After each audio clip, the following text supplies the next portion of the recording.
नमस्कार दोस्तों, जय हिंद जय भारत। दोस्तों, आज हम इस वीडियो में जानेंगे नई कविता काव्य।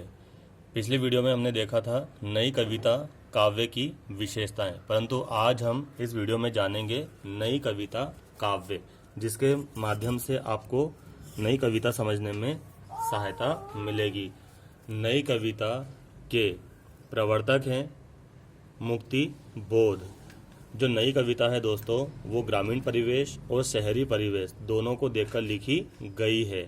इसमें भी हमें कहीं कहीं पर प्रगतिवादी काव्य के ही लक्षण प्रतीत होते हैं। तो नई कविता में सबसे पहली चीज हमें दिखती है कुंठा, घुटन।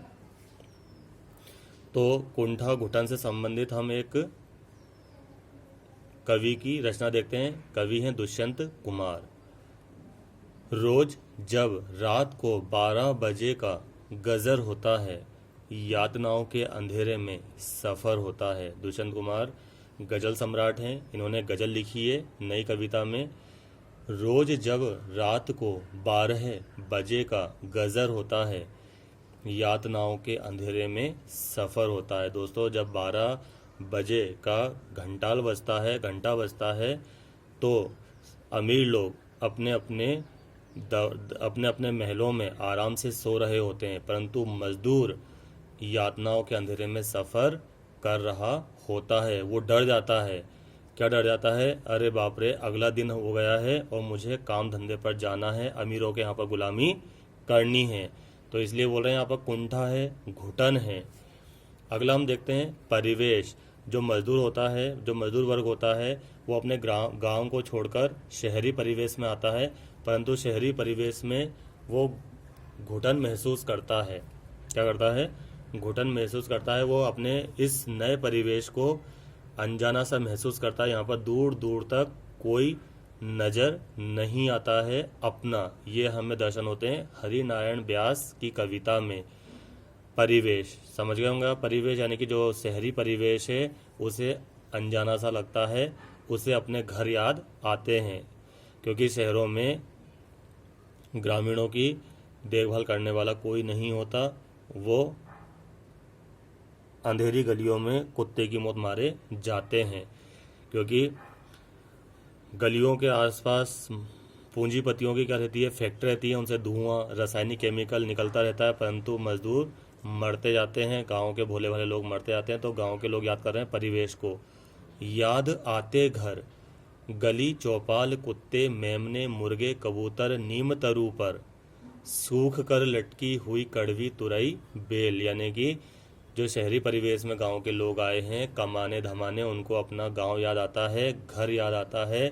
चौपाल, कुत्ते मेमने मुर्गे कबूतर याद आते हैं, और नीम के पेड़ पर जो सूखी हुई कड़वी तोरई की बेल थी, यानी कि गिलकी की बेल थी, वो याद आ रही है। वो दिन याद आ रहे हैं। ऐसा लग रहा है कि किसी जंजाल में आकर वो फंस गए हों, परंतु यहाँ पर दूर दूर तक उनकी बात सुनने वाला कोई नहीं है तो उनको नोचने वाले इंसान। इसी प्रकार यहाँ पर जो नारी बेचारी फंसी हुई है, यानी कि पूंजीपतियों के चंगुल में फंसी हुई है, इस समाज के अंधविश्वासों में फंसी हुई है, उसके बारे में यहाँ पर काव्य के दर्शन होते हैं नई कविता में। तो देखते हैं, ये रघुवीर सहाय की कविता है। नारी बिचारी है, पुरुष की मारी है, तन से क्षुधित है, मन से मुदित है, लपक झपक कर अंत में चित है। यानी कि नारी बिचारी कैसी है? क्षुधित है, पुरुष की मारी है और बेचारी है। ये हमें काय में दर्शन होते हैं? नई कविता में, और रघुवीर सहाय की कविता में दर्शन होते हैं। इसी प्रकार मुक्ति बोध, जो नई कविता के प्रवर्तक हैं, उनकी कविता में हमें दर्शन होते हैं। यानी कि जो नई कविता का कवि है, जो प्रयोगवादी कविता कवि, वो कहना तो बहुत कुछ चाहता है, परंतु कुछ कह नहीं पाता है। तो जो कवि है, उसने अपनी वाणी को काय में देखा है? प्रकृति में देखा है। जो आज तक वो नहीं कह पाया है, उसने प्रकृति में दर्शन किया है। तो वो बताना चाहता है कि प्रकृति आज जो परिवर्तित हुई है, वो मेरे ही अंतर मन की भाषा है। तो देखो, आज मैंने शक्ति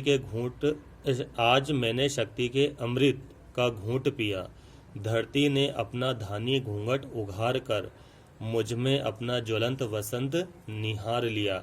यानी कि कुछ कवियों ने यहाँ पर वसंत, जो रीतिकाल के कवि हैं, जो भक्ति काल के कवि हैं, उन्होंने वसंत को सिर्फ प्रकृति के माध्यम से चित्रित किया है, परंतु यहाँ पर वसंत के माध्यम से कवि अपनी वाणी को व्यक्त करता है। वो बोलता है जो वसंत ये लाल लाल खिल रही है, आपने देखा होगा वसंत में लाल लाल रंग के फूल खिलते हैं, तो ये फूल मेरे अंदर के क्रोध को दर्शा रहे हैं। ये जो पीले पीले फूल खिल रहे हैं ये मेरे वसंती चोले को दर्शा रहे हैं, मेरे कर्म को दर्शा रहे हैं। मैं यहाँ पर बहुत कुछ कहना चाहता हूँ परंतु इस समाज में मेरी वाणी कोई नहीं सुनता, परंतु ये प्रकृति के माध्यम से आप मेरी इस वाणी को समझिए। फिर है बुद्धि तत्व।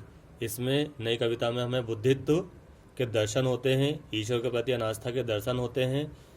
तो इन्होंने लोगों को जगाया है अपनी कविता के माध्यम से। पहले लोग सठिया जाते थे, अब कुर्सिया जाते हैं। पहले लोग सठिया जाते थे परंतु अब कुर्सिया जाते हैं। यहाँ पर नेताओं पर, पूंजीपतियों पर कटाक्ष किया है कि पहले तो लोग सठिया जाते थे, अब कुर्सिया जाते हैं। दोस्त मेरे, भारत एक कृषि प्रधान देश नहीं, कुर्सी प्रधान देश बन गया है। ये कविता है मदन लाल जी की। यानी कि पहले लोग सठिया जाते थे परंतु अब कुर्सी के पीछे पागल हो जाते हैं। ऐसा लगता है जैसे भारत अब कृषि प्रधान देश नहीं, कुर्सी प्रधान देश बन गया है, जिसमें आम आदमी की कोई चिंता ही नहीं रह गई है, बस चिंता है तो कुर्सी की। इसी प्रकार ये जो नई कविता के कवि हैं, जो प्रयोगवादी कवि हैं, इन्होंने पुराने जो उपमान थे उन पर कटाक्ष किया है। इन्होंने कहा है कि जो पुराने उपमान हैं और बासी हो गए हैं, तो इन्होंने नए नए उपमानों का कविताओं में प्रयोग किया है।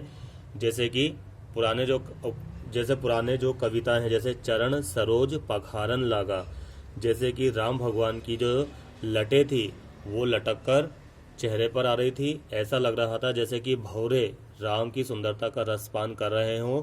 इन्होंने कहा कि अब इन उपमानों की कोई ज़रूरत नहीं है, उपमानों की कोई ज़रूरत नहीं है, क्योंकि ये पहले के जो काव्य थे बहलाने वाले काव्य थे, परंतु आज हमें इस गरीबी पर, भूखमरी पर कटाक्ष करना है। तो उन्होंने करा है छिनाल मौसम की मुर्दार गुटरगू, यानी कि मौसम को क्या कहा है, छिनाल देकर संबोधित किया है, अर्थात पूंजीपतियों पर कटाक्ष किया है। धन्यवाद।